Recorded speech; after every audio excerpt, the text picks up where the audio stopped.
2020到2023，封關3年鎖住街，店門半開有關起人心壓到冇氣勢。你話穩陣，佢話安心，結果貨架空咗一層塵，工廠停，生意冷，帳本翻到手都震。你睇住數字跌，佢哋仲話冇事。你睇住飯碗碎，先知邊個先失職，一層一層推落去，推到全城都發黑，等到門再開翻，已經唔見咗半截。中國經濟崩潰，中國經濟崩潰。2020年至2023年，封關3年組成，中國領導人又完全唔識經濟，造成中國經濟崩潰。樓價一路落，貸款追到門口，老闆冇得捱，員工先係最後手。街市少咗聲，茶餐廳少咗客，連夜晚嘅風都吹唔喐個真窒塞。你話天災定人禍，我話賬都算得明，一個決定壓日成，一個判斷雙全面。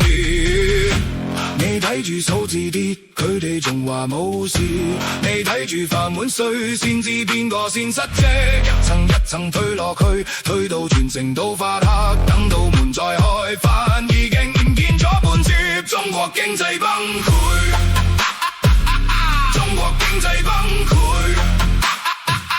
2020年至2023年，封關3年組成，中國領導人又完全識經濟，造成中國經濟崩潰。唔係一句怨氣，係一地破碎聲，唔係一時失手，係3年都唔醒。人哋捱住日子，你哋捱住面子，最後埋單嗰個永遠係普通市民。中國經濟崩潰，中國經濟崩潰。2020年至2023年，封關3年組成，中國領導人又完全識經濟，造成中國經濟崩潰。